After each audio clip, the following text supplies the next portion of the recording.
Hello friends, welcome to IICS platform. आज है 13 जुलाई और 13 जुलाई के करेंगे हम करंट अफेयर।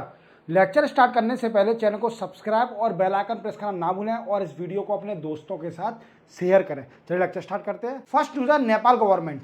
क्या है दोस्तों, जैसे कि मैंने आप प्रीवियस में बताया था कि नेपाल में अभी पीएम कौन है। नेपाल में पीएम है पुष्पा, ये पुष्पराज नहीं है, पुष्पा फॉर पुष्पराज, झुकेगा नहीं साला, ऐसा नहीं है। पुष्पा कमल दहल ये झुक गए हैं। अब ये पुष्पा जी झुक गए हैं क्योंकि इनको जो सपोर्ट था पार्टी का, दो पार्टी का, जिसमें केपी ओली साहब थे और शेर बहादुर दूबा जी थे, इन दो पार्टी का जो सपोर्ट था वो सपोर्ट विड्रॉल हो चुका है और ये पुष्पा जी झुक गए हैं, इनकी पार्टी गिर गई है। व्हाट आई मीन्स, पीएम थे और इनकी पार्टी का नाम था दोस्तों CPI, communist party of Nepal. Sorry, CPI नहीं, communist party of Nepal, Maoist centre, Maoist centre. Clear, CPI MC, clear, इनकी पार्टी का ये नाम था।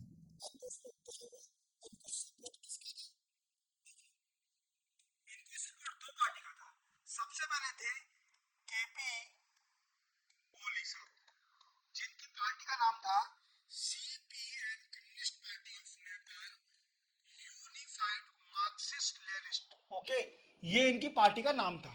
दूसरा सपोर्ट था इनको शेर बहादुर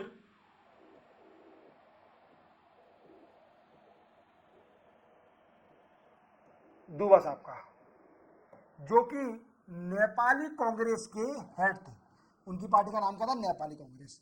अब क्या हुआ दोस्तों कि जो पुष्पा कमल दहल साहब थे, जो पीएम थे नेपाल के, उनको पार्टी से मतलब कोalition गवर्नमेंट थी वहां पर नेपाल में, और इन दो पार्टी पहले सपोर्ट कर रही थी, फिर इन पार्टी ने विड्रॉल कर लिया अपना सपोर्ट।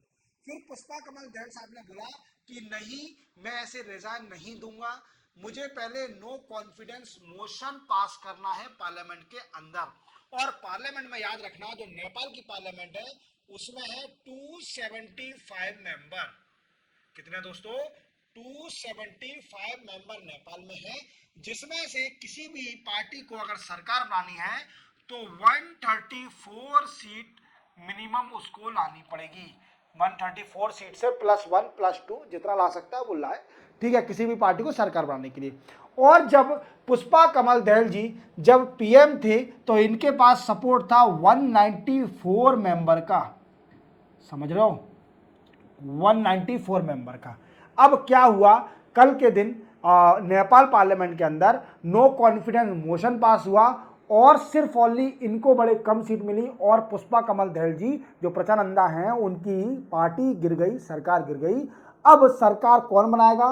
तो सरकार बनाएंगे केपी ओली साहब, ये अब पीएम बनेंगे कहाँ के? नेपाल के, नेपाल के पीएम बनेंगे। और इन दोनों के बीच में डील हुई है केपी ओली और शेर बहादुर दूबा जी के बीच में कि आधे टर्म के लिए आप पहले पीएम बन जाओ और आधे टर्म के लिए जो लास्ट का हाफ टर्म होगा उसके लिए पीएम मैं बनूंगा।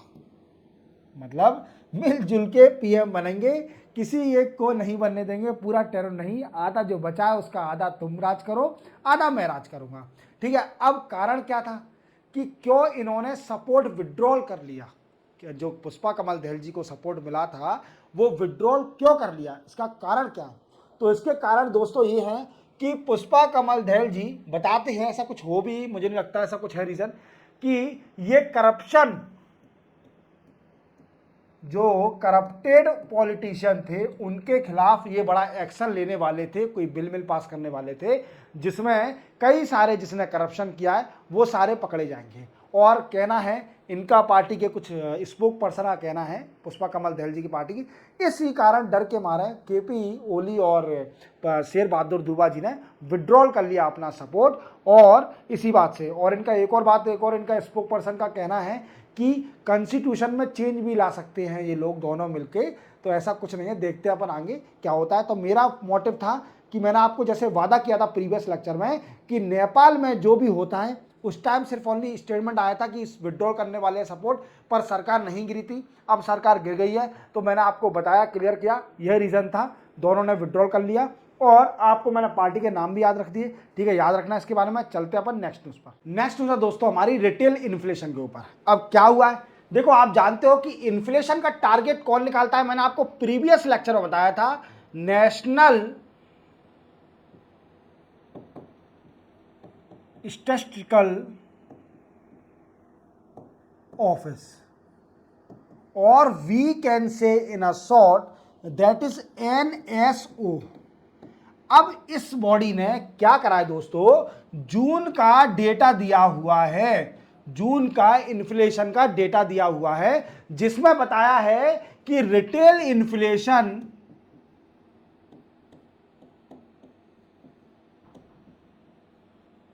इन्फ्लेशन जून मंथ में 5.08% था। कितना था, 5.08% था retail inflation.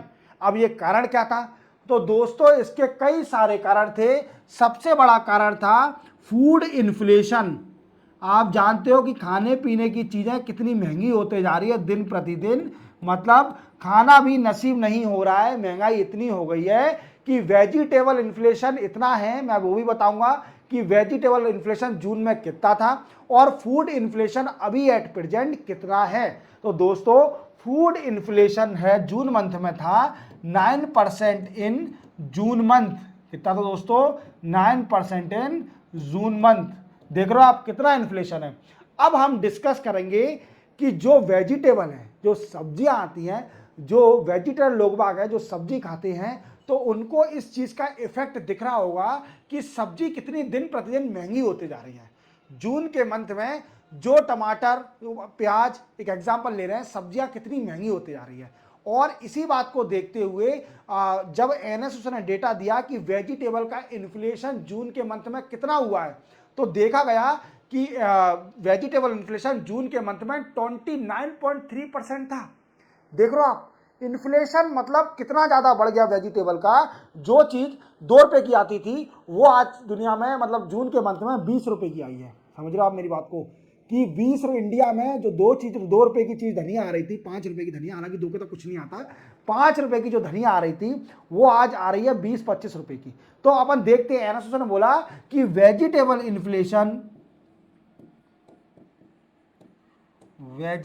Inflation in June month approximately 29.3% in June month। कितना था दोस्तों, वेजिटेबल इन्फ्लेशन 29.3% था जून के अंदर। तो सबसे बड़ी बात क्या, फूड इन्फ्लेशन दिन प्रतिदिन बढ़ते जा रहा है और इसी कारण से रिटेल इन्फ्लेशन भी ज्यादा था। अब सरकार ने और RBI ने क्या डिसाइड करके रखा है कि हम जो मॉनेटरी पॉलिसी होती है, मॉनेटरी पॉलिसी कमेटी होती है, उसमें जो रेट कम करा जाता है, RBI रेट कम क्यों नहीं कर रही है। तो देखो दोस्तों, इसका कारण कई सारे हैं। क्या कारण है इसके, जैसा कि आप जानते हो कि monetary policy committee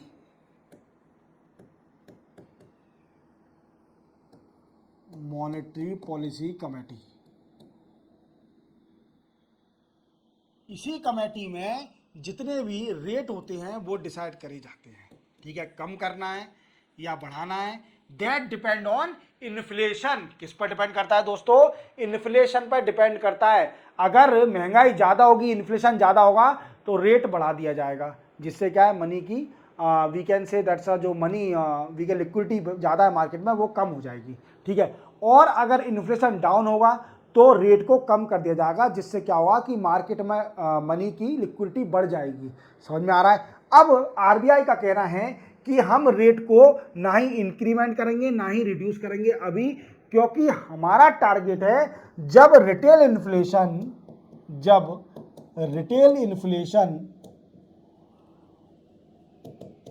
below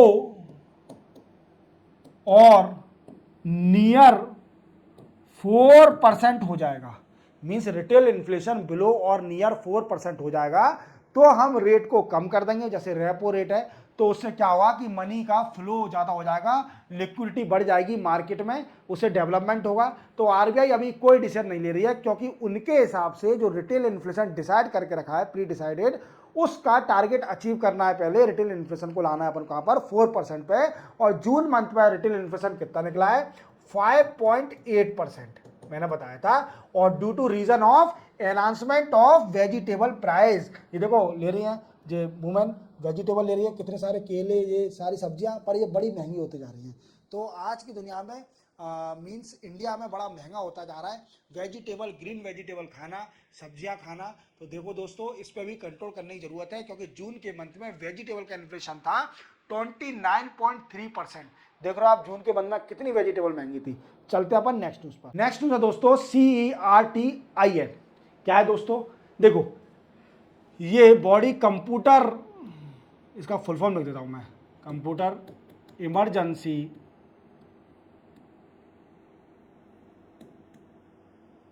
response team India. क्या है दोस्तों, computer emergency response team India. अब ये बॉडी किस मिनिस्ट्री में आती है, तो इसकी नोडल मिनिस्ट्री है, nodal ministry that is IT ministry, IT ministry के अंदर आती है। और ये बॉडी कब बनी थी दोस्तों, ये बनी थी 2004 में, इसका सेटअप हुआ था, CERT का सेटअप हुआ था। अब इसका काम क्या है, तो दोस्तों इसका बहुत बड़ा काम है, मेजर रोल है आज के 2024 के वर्ल्ड में, what I mean 21st century में इसका बड़ा ही काम है। क्या काम है दोस्तों, आप जानते हो कि जो CERT है ये क्या करती है, मालवेयर,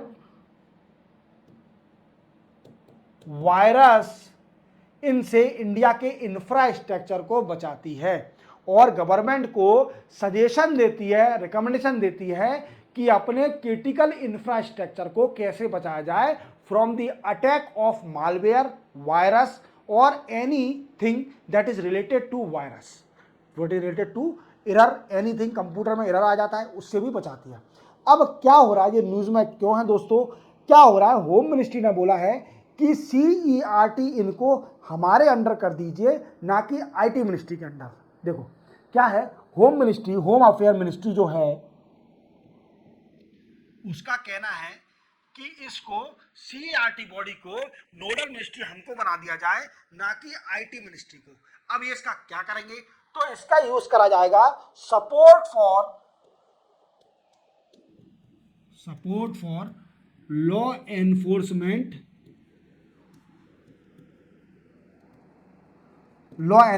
में यूज करा जाएगा। और IT मिनिस्ट्री का कहना है, IT मिनिस्टर का कहना है कि नहीं नहीं, ये नोडल मिनिस्ट्री हम ही रहेंगे, क्योंकि ये प्रोटेक्ट करती है, प्रोटेक्ट दी क्रिटिकल इंफ्रास्ट्रक्चर और government agency from malware, virus, ETC। समझ में आ गया, मालवेयर वायरस से प्रोटेक्ट करती है, इसलिए इसको नोडल मिनिस्ट्री IT मिनिस्ट्री रहे। अब देखो दोस्तों, क्या हुआ था कि जैसा आप जानते हो कि IT एक्ट कब आया था दोस्तों, सबसे पहले IT एक्ट आया था, IT एक्ट 2000 में, क्लियर। अब इसके बाद अमेंडमेंट हुआ था, IT एक्ट 2008 में इसका अमेंडमेंट हुआ था, और इसी अमेंडमेंट में CERT को बड़ी ऑथोरिटी दे दी थी, बहुत बड़ा काम दे दिया था कि वो गवर्नमेंट के क्रिटिकल इंफ्रास्ट्रक्चर, जितने भी गवर्नमेंट मिनिस्ट्री हैं उनके डेटा को प्रोटेक्ट करेगा फ्रॉम थेफ्ट, फ्रॉम स्पाईवेयर और मालवेयर, वायरस, इनसे प्रोटेक्ट करेगा गवर्नमेंट के डेटा को, गवर्नमेंट को सजेशन देगा कि गवर्नमेंट कैसे काम करे। तो कई सारे रिलेटेड टू कंप्यूटर ये सजेशन देगा, और इन दो मिनिस्ट्री में अभी तकरार चल रहा है कि नहीं CERT को इसमें भेज दीजिए, नोडल मिनिस्ट्री होम अफेयर को बना दीजिए, और नोडल मिनिस्ट्री IT मिनिस्ट्री को रहने दीजिए जो है अभी IT मिनिस्ट्री।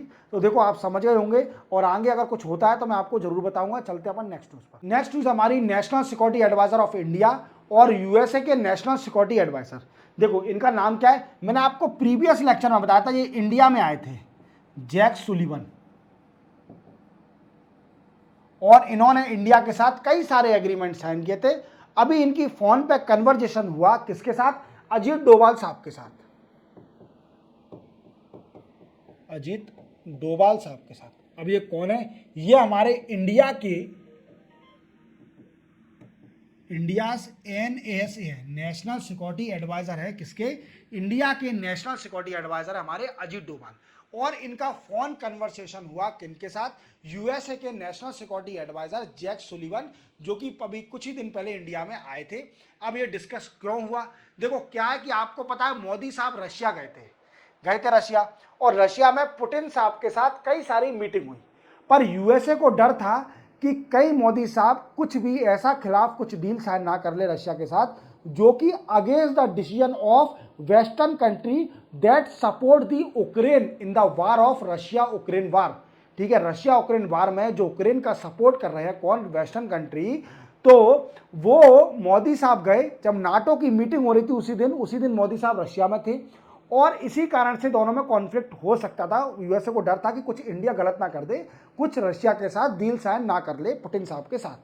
बट इंडिया ने क्लियर कर दिया था उसी टाइम कि हम कोई इंटरेस्ट नहीं है वार में, we always support the peace and tranquility, इसको हम सपोर्ट करते हैं। दूसरी बात बोली कि we follow the neutral policy, we are not supporting any country whether it is Ukraine और रशिया, हम किसी को सपोर्ट नहीं कर रहे हैं। बट इनडायरेक्टली थोड़ा बहुत हम हट जाते हैं, विड्रॉल कर लेते हैं मीटिंग से, क्योंकि देखो रशिया भी हमारा बहुत अच्छा दोस्त है, इसलिए हम थोड़ा विड्रॉल कर लेते हैं मीटिंग से। अब क्या हुआ, इनमें कन्वर्सेशन हुआ और बोला गया कि देखो हम दोनों बहुत अच्छे दोस्त हैं, अमेरिका और इंडिया बहुत अच्छा दोस्त है, और हम इसको भी स्ट्रॉन्ग करेंगे, डील साइन करेंगे कंप्रेंसिव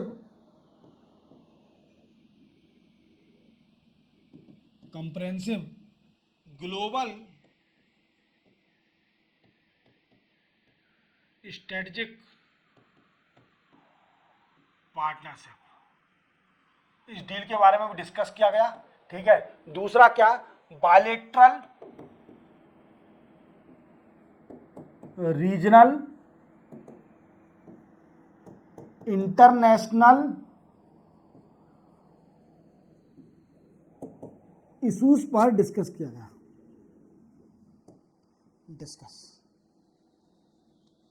और क्या हो रहा है दोस्तों कि जुलाई के लास्ट में अप्रोक्सीमेटली 29 जुलाई को क्वाड की मीटिंग होने वाली है। ये सर क्या है? आप नई नई चीज बताते हो, क्वाड क्या है? तो Quad is a group of 4 country, that is India,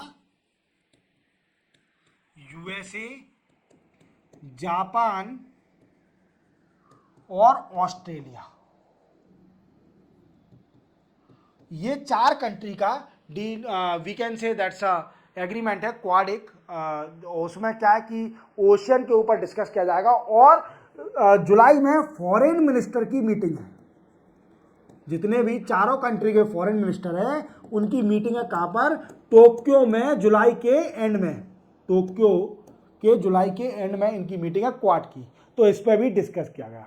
तो मतलब व्हाट आई मीन, कंक्लूजन ये निकलता है कि यूएसए डर गया है कि इंडिया कहीं रशिया के पास गया है, मोदी साहब गए हैं, तो ऐसा कुछ डील साइन ना कर ले जिससे कि जो यूक्रेन और इंडिया में वार चल रहा है, जो वेस्टर्न कंट्रियां सपोर्ट कर रही हैं, तो उसमें कोई इफेक्ट ना आए। हम सपोर्ट करें, हम चाहते हैं पीस रहे, यूक्रेन शांत रहे और रशिया भी शांत रहे, पर ऐसा कुछ नहीं है। इंडिया आपको क्लियर कर देते हैं, एक मेरा पॉइंट ऑफ व्यू मैं बता देता हूं कि इंडिया कभी ऐसा नहीं करेगी। इंडिया हमेशा न्यूट्रल रही थी। जब कोल्ड वार हुआ था यूएसए और रशिया के बीच में, तब भी इंडिया न्यूट्रल थी, तब भी नॉन अलाइनमेंट मूवमेंट बना था नाम, तब भी इंडिया न्यूट्रल थी, और आज भी इंडिया न्यूट्रल है, क्योंकि रशिया बहुत अच्छा दोस्त है इंडिया का। वो नहीं चाहती रशिया के खिलाफ जाना, या ओपनली रशिया का सपोर्ट नहीं करना चाहती, क्योंकि यूएसए भी अच्छा दोस्त है अपना। ठीक है, चलते हैं अपन नेक्स्ट न्यूज पर। नेक्स्ट न्यूज है हमारे दोस्तों एक्सप्लोसिव वैन। क्या है ये दोस्तों? देखो, जो इंडियन आर्मी है, इंडियन आर्मी फोर्स जो है वो क्या करेगी? वो procure explosive van, explosive van को प्रोक्योर करेगी for 3 services,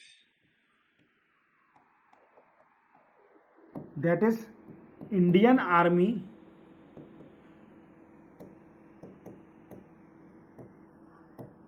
air force,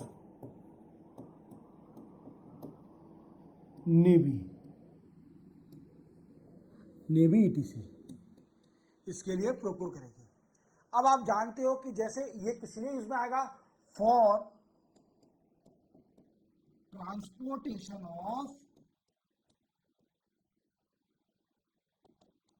of arm and ammunition.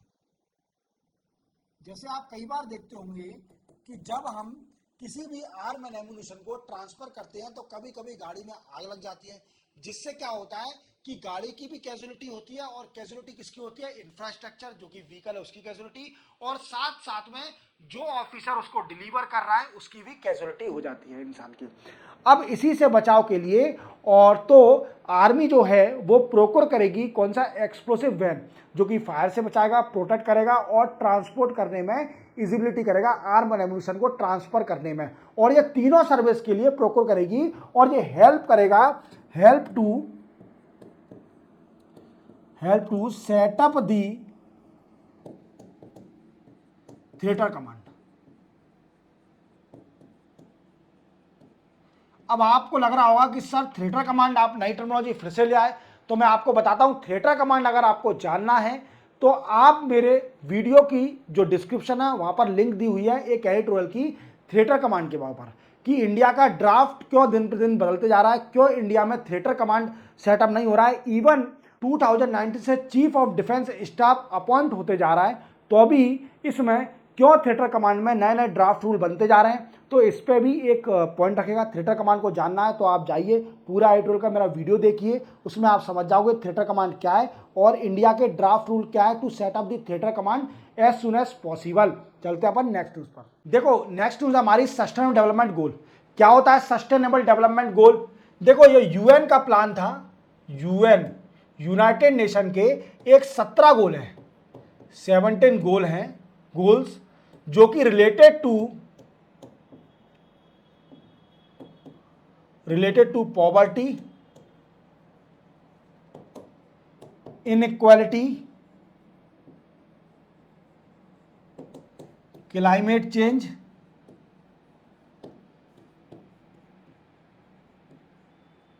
Etc, ऐसे कई सारे 17 गोल हैं जिनको अचीव करना है बाय 2030 तक। वर्ल्ड में जो कंट्रियां हैं उनको अचीव करना है 17 गोल जो सस्टेनेबल डेवलपमेंट गोल के गोल हैं उनको अचीव करना है कितना, कि 2030 तक 2030 तक इसको अचीव करना है। अब इसको अचीव करने के लिए भी नीति आयोग ने इंडिया में एक इंडेक्स निकालती है, NITI Aayog SDG India index. अब देखो वर्ल्ड का इंडेक्स तो अलग आता ही है एसडीजी इंडेक्स, बट इंडिया ने अपनी कंट्री में एसडीजी गोल जो अचीव कर रही है स्टेट उनके लिए भी इंडेक्स निकाला है, कि उसमें भी पता चले कि कौन कौन सी स्टेट है वो एसडीजी गोल को अचीव करने में आगे चल रही है। समझ रहे हो मेरी बात को? तो अभी नया आया है 2023-24 का इंडेक्स अभी निकला है और इसमें किस स्टेट ने टॉप किया है ये भी जानना बहुत जरूरी है। तो दोस्तों ये टॉप किया है उत्तराखंड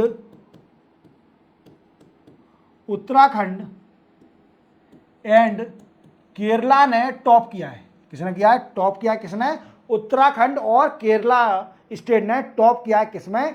एसडीजी इंडिया इंडेक्स जो कि नीति आयोग निकालती है। और एसडीजी क्या है?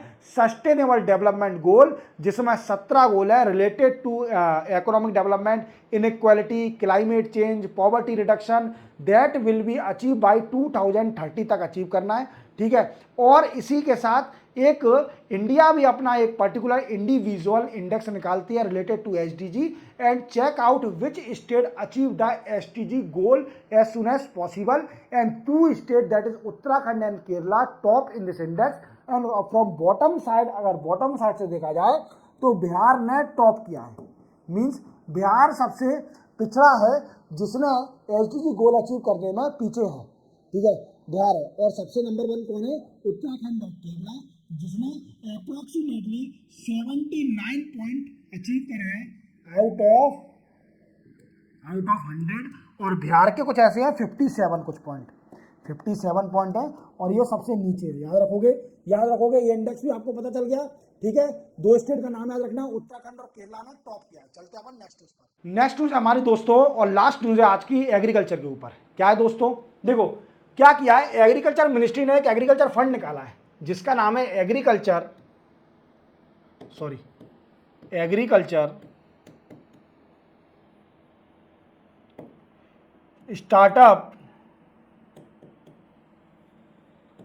Startup and rural enterprises.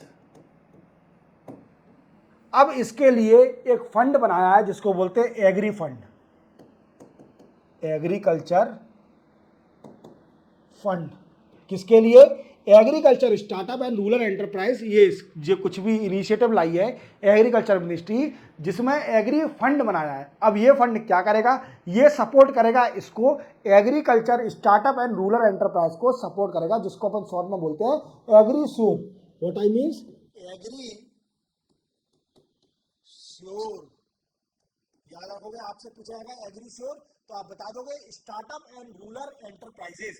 अब इसमें क्या होगा, तो दोस्तों उन लोगों को youth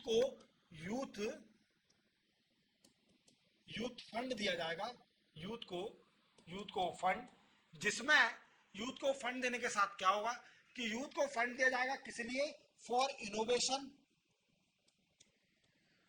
innovation in agriculture, entrepreneurship,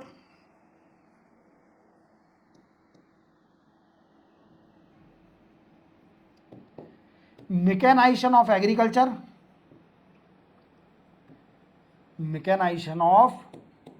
agriculture. Sir ये क्या होता है मैकेनाइजेशन, देखो मैकेनाइजेशन क्या होता है, जब हम एग्रीकल्चर को नई नई मशीनरी का यूज करके उसका प्रोडक्शन बढ़ाते हैं, दैट इज कॉल्ड मैकेनाइजेशन। मतलब नई टेक्नोलॉजी का यूज करके कुछ भी एग्रीकल्चर का प्रोडक्शन बढ़ाएंगे उसको बोलेंगे मैकेनाइजेशन। समझ गए। और दूसरा एनहांस प्रोडक्शन ऑफ एग्रीकल्चर। अब आपको पूरा क्लियर हो गया होगा कि ये फंड क्या है, एग्री श्योर क्या है, और एग्रीकल्चर फंड क्या बना है, ये क्या करेगा। इसी के साथ 13 जुलाई के करंट अफेयर कंप्लीट होते हैं। चैनल को सब्सक्राइब और बेल आइकन प्रेस करना ना भूलें, और इस वीडियो को दोस्तों के साथ शेयर करें। मिलते हैं हम कल नहीं, मंडे को मिलेंगे, सॉरी मंडे को 15 जुलाई को मिलेंगे नए करंट अफेयर के साथ। तब तक के लिए जय हिंद।